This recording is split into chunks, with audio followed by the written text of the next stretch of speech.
Let's get right into it. Today, we're tackling an industry known for crazy valuations and even crazier innovation. But behind all that hype, there are some really fundamental economic principles that make software, truly, one of the most powerful business models on the entire planet.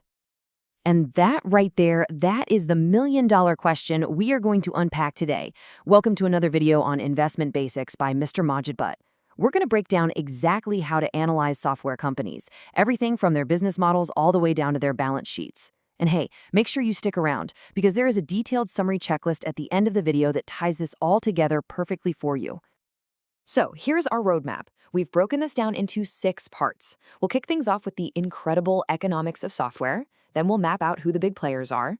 After that, we'll figure out what makes a company truly last, learn to read their financials, spot the signs of a real winner, and then finally, wrap it all up with your investment checklist. So what is it that makes the software business so darn special? Well, it really all boils down to a completely unique cost structure that, frankly, you just don't see anywhere else. Think about it. The cost to develop a piece of software, the upfront cost, it's absolutely massive. You've got teams of brilliant engineers working for years. But once that masterpiece is built, the cost to make another copy, it's practically zero. You're not stamping steel or shipping bricks. You're just sending bits over the internet. This creates what we call incredible operating leverage. And when a company gets a huge hit, like Microsoft did with Windows, it can churn out these mind-boggling operating margins, sometimes over 40%. And all these amazing traits, they just feed on each other. Because the product is digital, you have zero physical inventory to worry about. It's all stored and shipped electronically. This means they get their cash super efficiently, which keeps accounts receivable low. And since you're not building giant factories, these established companies need very little capital to grow. And what's the result of all that?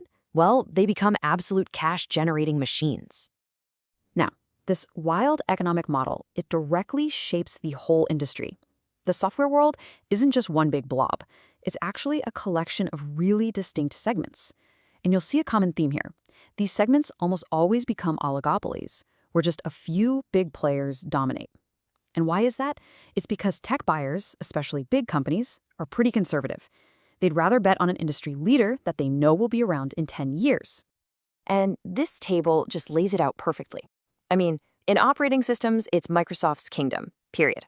For databases, the brains that organize all our data, you've got the big 3, Oracle, IBM, and Microsoft. For ERP software, which runs all the back office stuff like accounting, you've got giants like SAP and Oracle. Then there's CRM for managing customer data, with players like Siebel and SAP.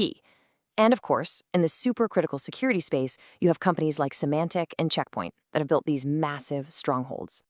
All right, so in an industry that moves at the speed of light, just having the best product today is, well, it's not nearly enough. A competitor can always come along and build something a little better, a little faster. So as investors, we have to look for something deeper, something that can protect a company for years and years. We call these economic moats. And this is so important. The real trick is to find companies whose advantage isn't just about having the flashiest tech. Technology alone is a really flimsy moat.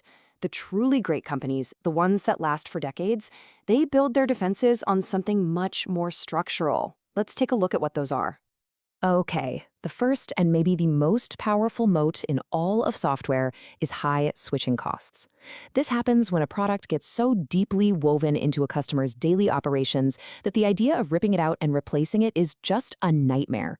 And the cost isn't just about money. It's about the time, the retraining, the disruption, and all the risk that comes with it. Autodesk is the perfect case study for this. You have professionals who spend their entire careers mastering this one piece of software. Their whole workflow, their muscle memory, it's all built around it. Asking them to switch to something else would be like asking them to unlearn how to write. That stickiness creates an unbelievable barrier to entry for any competitor. The second powerful moat is the network effect. And this one is just beautiful. It's like a snowball rolling downhill. The more people that use a product, the more valuable it becomes for every single person, which, you guessed it, attracts even more people. The product's own popularity becomes its killer feature. Just think about Adobe's PDF format. Why do we all use it? Because everyone else uses it. You create a PDF because you know with 100% certainty that anyone you send it to can open it with a free Acrobat Reader. That massive user base makes it the default standard for the whole world, and that just locks in its dominance. Now, this third moat, a powerful brand name, is a little rarer in the software world. But when it happens, man, it is powerful. We're not just talking about being well known. We're talking about a name that becomes the automatic, trusted choice for a specific job in the customer's mind. And Intuit is the textbook example. For millions of people and small businesses, when you think about doing your taxes, you think TurboTax. When you think about your bookkeeping, you think QuickBooks. For many of their customers, the competition might as well be on another planet. That is an incredibly powerful position to be in. Okay, so we've got the business models and the moats down. Now it's time to pop the hood and look at the numbers. Software companies usually have pretty clean financials, but there are a few special line items that can give you amazing clues about how healthy the business really is. First on our list is license revenue. This is the money from selling brand new copies of the software. You have to watch this line item like a hawk. Why? Because it's the purest signal of current demand, and because of those tiny production costs we talked about, it's incredibly profitable revenue. If you see this number trending up, that is a fantastic sign. Next up is deferred revenue. Now, this shows up on the balance sheet as a liability, which sounds bad, right? But in the software world, it's actually a wonderful thing. It's cash that's already in the company's bank account for things like subscriptions or support that they'll provide in the future. So a growing deferred revenue balance is like getting a sneak peek at a healthy pipeline of future business. And finally, we have Days Sales Outstanding, or DSO. This tells you how fast a company is collecting the money it's owed by customers. Now, what you're really looking for here is the trend. If you see that DSO number starting to creep up, it could be a warning sign. It might mean the company is getting a little desperate, offering easy credit terms just to make their quarterly sales numbers look good. And that's a classic trick for stealing sales from the future, which never ends well. Now, looking at those key metrics is super helpful, but sometimes you gotta play detective. You also have to be on the lookout for some common accounting tricks that companies might use to paint a prettier picture than reality. One of the biggest red flags you can find is a sudden change in how a company recognizes its revenue. Take RSA Security back in 2001. They made this subtle little change. They went from booking revenue when a customer actually bought the product to booking it the second they shipped it to a distributor. This let them stuff the channel. Basically, they flooded their distributors with more product than they could ever sell just to make that quarter's sales numbers look amazing. It's a short-term game that almost always ends in a painful hangover down the line. So we know the business models, we know the moats, and we know what to look for in the financials. Now, let's put it all together. What are the common traits, the real hallmarks, that separate the truly great, built-to-last software companies from the flashes in the pan? Well, there are 5 key things you really want to see. First, consistent sales growth, at least 10% a year. Second, a long track record. You want a company that's proven it can survive the tough times. Third, you want to see profit margins that are getting wider, showing that those economies of scale are kicking in.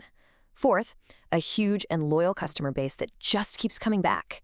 And finally, you want great management that really acts like they're working for you, the shareholder. Phew, we have covered a ton of ground. So to make this all super practical and easy to use, we've boiled everything down into one final checklist that you can use anytime you're looking at a software company. All right, let's bring it all home. This is the investor's checklist. This is the framework that will help you separate the durable winners from the rest of the pack. We're going to go through every single point. The software industry has economics few industries can match. Successful companies should have excellent growth prospects, expanding profit margins, and pristine financial health. So this is basically your first filter. Does the company you're looking at actually display these incredible economics we talked about? Are you seeing those fat profit margins? Is it a cash flow machine? If the answer is no, you've got to ask yourself why you're even looking at it. This is table stakes. Companies with wide moats are more likely to produce above-average returns, but superior technology is one of the least sustainable competitive advantages in the software industry. Okay, this is absolutely crucial. Don't get distracted by the latest shiny object or a cool new feature. Instead, ask yourself, is this company protected by something real, like high switching costs or a network effect, or is it just a one-trick pony that could be copied next year? Getting this right is everything. Look for software companies that have maintained good economics throughout multiple business cycles. We prefer companies that have been around at least several years. Look, any company can look good when the economy is booming. The real test of quality comes during a recession. You're looking for a company that has been through a storm or two and come out the other side stronger. That kind of resilience is a powerful sign of a truly durable business. License revenue is one of the best indicators of current demand because it represents how much new software was sold at a given time. Watch for any license revenue trends. Think of this as the company's real-time heartbeat monitor. When you open up that quarterly report, this is one of the first things you should check. Is it growing? Is it slowing down?